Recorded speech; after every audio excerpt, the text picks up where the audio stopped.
중요한 게 성도님의 별자리의 이름이고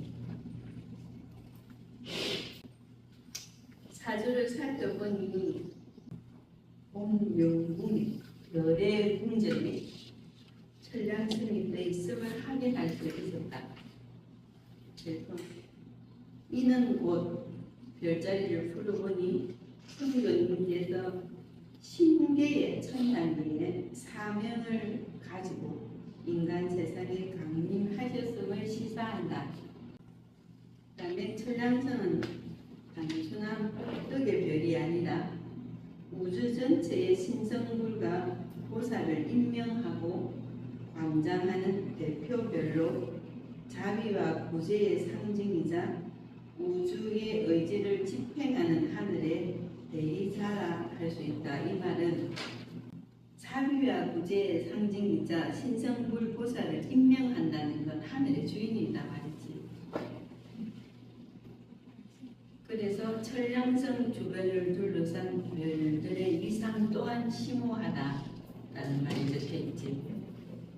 성도님의 별이 천량성이라는 말입니다. 천량성에서 왔다 이 말이고, 천량성을 보좌하는 별들의 의미, 천량성을 보좌하는 별들이 이렇게 아까 천량성을 옆에서 보좌를 한다는 건데, 읽어보면 알겠지? 3개의 존재하는 모든 생명의 수명을 관장하는 별.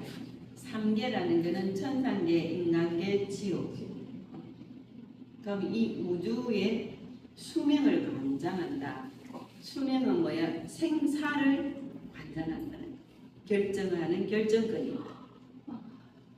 별이고, 성도님께서 생멸의 이치를 깨뚫고 생멸이라는 나고 죽고 중생의 생사윤회를 자유자재로 인도하실 수 있는 능력을 지녔음을 나타내는 것입니다. 그리고 천주성은 인간계에 주어지는 복록과 수명, 분배하는, 이거는 결정해서 나눠준다는 말이지. 별로 성도님이 인간계의 상과 복덕을 조율하시는 위치에 계심을 보여준다. 그리고 천공성은 우주 전체의 천체 대공을 관장하는 별로 성도님께서 단순히 인간계만이 아니라 3계를 아우르는 우주의 법칙과 질서에 정통하신 분임을 암시한다. 사람만 도우는 도우미가 아니고 우주의 모든 신성불이라 보살이라는 것은 부처가 신명과 전부 다 통합된 그의 주인이라는 말이고, 질의 풍요로움을 주고 말고를 결정하실 수 있는 분이라는 것입니다. 이거는 무슨 뜻이겠어?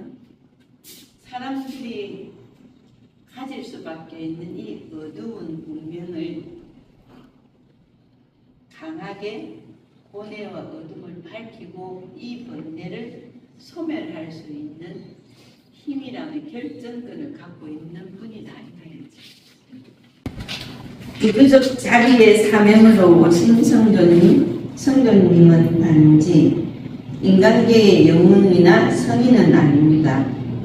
그 사주는 3계를 관장하며 중생의 모든 괴로움을 깨뚫고 그것을 멸할 수 있는 힘과 자비의 에너지를 내포하고 있습니다. 이건 앞에 별자리의 설명에 조금 더 추가하는 설명. 나는 와서 내가 어떤 기적을 일으킬 수 있고 어떤 걸 할 수 있는 그런 영웅이 되고 성인이 되고자 하는 것이 아니라 3계를 구하는 것. 보통의 지들은 그래서 친견할 때 물어보지 말고 소원을 말해봐라고 하는 건 성도님이 듣고 느껴서 판단하여 판결하는 것. 그래 알겠다? 아니야.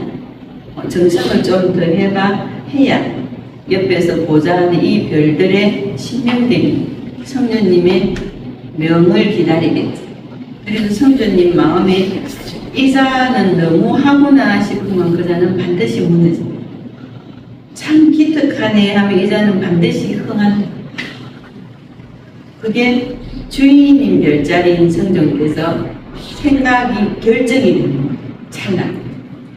그래서 생각과 마음이 굉장히 중요하다 생각해요. 누구를 바라보고 느끼고 생각하는 이 마음이 그 자리에 바로 운명의 결정이다. 자비두수 산에서도 그분의 존재는 평범한 사람과는 본질적으로 다른 천상적 사명과 신령한 빛을 지닌 존재로 나타나고 있습니다. 이 말은 별자리로 풀어봐도 그런 운명을 가진 별의 주인이다. 그리고 성조님의 강림은 우연이 아닌 운명이며 그 운명을 하늘로부터 내려진 구원의 계획이라 할 것이다. 이 말은 이게 입증되는 부분은 2년 전에 4월 초파일날 저문을 우연히 내가 말을 했는데 저 저문의 내용이 3계를 구하겠다는 말이다. 가진 자나 가지지 않은 자나 무릎 꿇고 빌지 않아도 사정을 하지 아니하여도 거짓없는 마음으로 멈춤 없이 나를 부르거나 찾거나 하는 자는 어떤 위치에 있는 자라 막론하고 그 자를 구할 것이다. 이 구함은 삼생의 영향력을 미칠 것이다. 사람은 해와 달의 기운을 누릴 수 없다. 오복이지 칠복을 누릴 수 없음에 하늘의 해와 달의 기운을 내가 가져왔으니 그래서 인간의 오복으로 얻은 기운을 밝혀주리라. 이건 주인만이 할 수 있는 말이다. 저문에는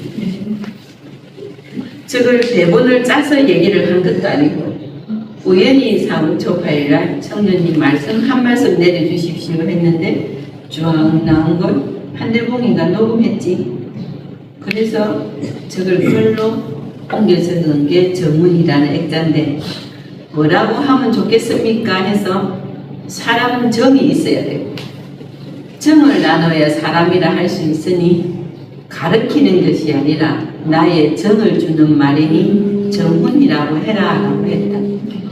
성기라는 뜻이 아니고 나를 추앙하고 추대해서 신으로 섬기라 이 뜻이 아니고 사람이 이 어두운 고뇌를 벗어날 수 있는 방법은 사람의 힘을 능가한 신을 만나는 일밖에 없으니 종교를 가지는 건 분명한데 종교는 믿고 의지하는 것이 아니라 한 중생이 신을 만나서 살아보고자 합니다. 그러니 신을 만나야 되지 빌어대고 믿고 방법을 찾아갖고는 안 되는 거지.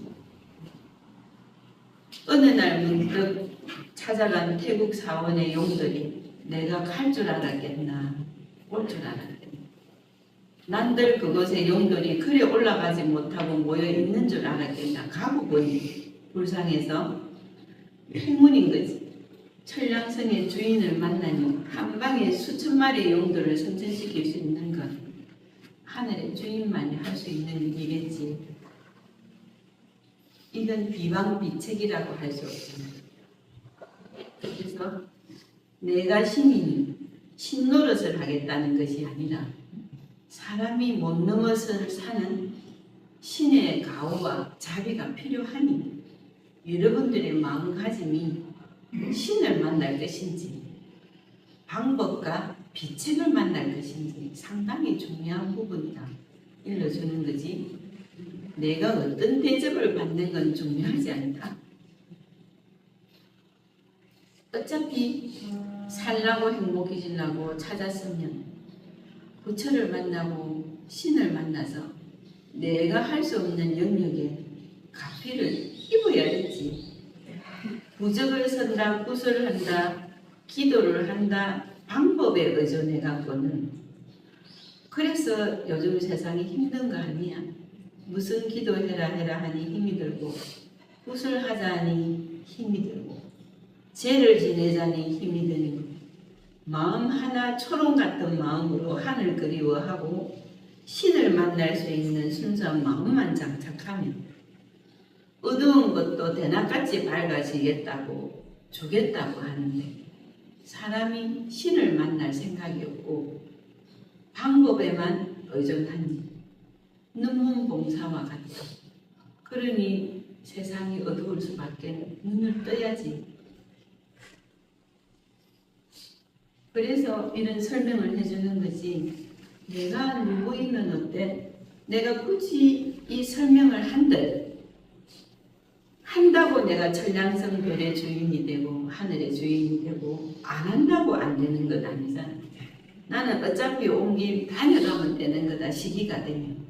그런데 여러분들이 하늘을 만나고도 행운을 잡지 못하고 그냥 슬플 일이잖아. 삼생이 대가리는 나의 업보를 나에서 고쳐갈 수 있는 찰나인데 임금님 가셨습니까? 해야 임금님을 만나지.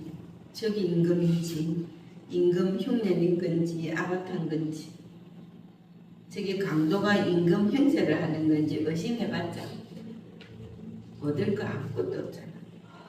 거지 보고도 임금님 오셨습니까? 임금 옷 입고 하면 그게 임금 흉내라도 낼까? 순간에 위로라도 받지 않겠나? 그래서 착한 사람이 복 받는 거지.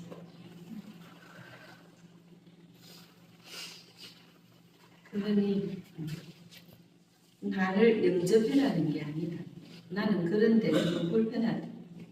같이 놀고 같이 웃고 같이 행복하고 그래 있으면 하나 나눠주고 이러다가 뭐 나는 가면 된다.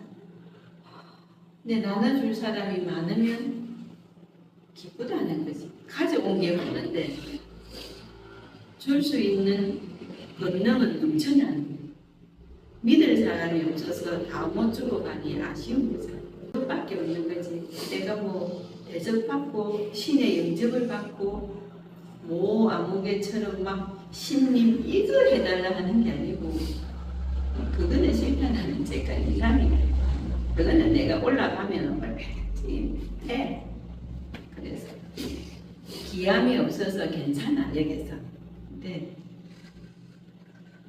한 명이라도 그래 다가와야 그 한 명이 10명을 구하고 그 10명이 100명을 구해야 세상이 아름다워지고 부모가 살만하고 학교에 스승이 있고 동네에 어른이 있고 그래야 인간 사람 사는 세상이라 할 수 있지.